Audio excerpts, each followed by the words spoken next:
मुझे दायित्व बिहार की सरकार का कृषि मंत्री के रूप में माननीय मुख्यमंत्री जी ने दिया है। प्रदेश का और हमारे देश का जो आजीविका निर्भरता है वो लगभग 70 से 80% खेती और किसान पर। उनकी आमदनी जब तक बढ़ेगी नहीं तो मैं समझता हूं कि प्रदेश का या देश का खुशहाली नहीं हो सकता है। नमस्कार, आप लाइव सीरीज देख रहे हैं। मैं हूं आपके साथ मिस्टर अनवित। देखिए, आप सबको पता है कि किसी भी देश या राज्य की अर्थव्यवस्था में जो सबसे महत्वपूर्ण योगदान होता है वो कहीं ना कहीं किसानों को होता है। किसान अनाज को उगाते हैं और उसी से कहीं ना कहीं लोगों का पेट भरता है। ऐसे में अब बिहार में जब नए मंत्रिमंडल का गठन हो चुका है और रामकृपाल यादव को बिहार सरकार में कृषि मंत्री बनाया गया है, उसके बाद तमाम जगहों पर किसान चौपाल का आयोजन हो रहा है। किसान की समस्याएं सुनी जा रही है और उसका समाधान भी ढूंढा जा रहा है। ऐसे में आज फुलवारीशरीफ विधानसभा क्षेत्र में एक बार फिर से एनडीए कार्यकर्ताओं के द्वारा मतदाता के अभिनंदन समारोह के साथ साथ किसान चौपाल का आयोजन हुआ और इस आयोजन में कहीं न कहीं उन तमाम किसानों की समस्याओं को सुना गया और मुख्य अतिथि के तौर पर रामकृपाल यादव उस सम्मान समारोह में, अभिनंदन समारोह में शामिल हुए। और रामकृपाल यादव ने किसानों को लेकर क्या कुछ कहा है, पहले एक बार आप वो सुनिए। किसान चौपाल महत्वपूर्ण है।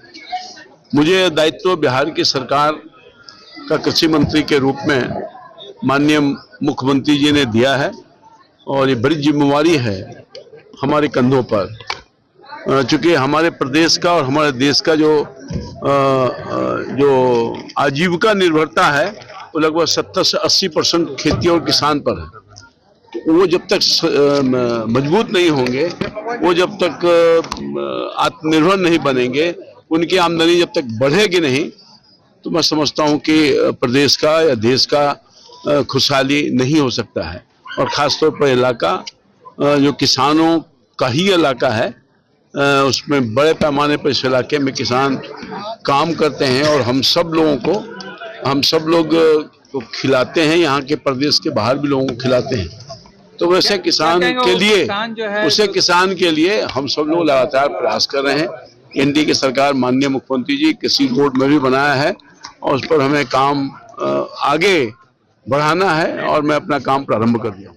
तो आपने सुना कि रामकृपाल यादव ने जिस तरीके से किसानों के बारे में कहा है, किसानों के आय को बढ़ाने की बात कही है और किसानों को लेकर कहा है कि किसान कहीं न कहीं अर्थव्यवस्था की सबसे मजबूत एक रीढ़ की हड्डी की तरह है, जो कहीं न कहीं लोगों को भोजन मुहैया करवाती है, अनाजों को उगाती है। ऐसे में हमारी सरकार लगातार किसानों के सहयोग की बात कर रही है। किसानों के आर्थिक स्थिति को कैसे मजबूत किया जाए, कैसे उपजावा को बढ़ावा दिया जाए, इन तमाम मुद्दों को लेकर रामकृपाल यादव ने किसानों को संबोधित किया है, किसानों से बातचीत किया है, किसानों के समस्याओं को सुना है और साथ ही साथ वहां पर तमाम जो मतदाता मौजूद थे उन सबों का अभिनंदन हुआ है। इस मौके पर श्याम रजक भी मौजूद थे और इस बार लग रहा है कि बिहार में कृषि के क्षेत्र में कहीं ना कहीं बड़ा बदलाव होगा और कृषि के क्षेत्र में कहीं ना कहीं एक नया आयाम स्थापित किया जाएगा।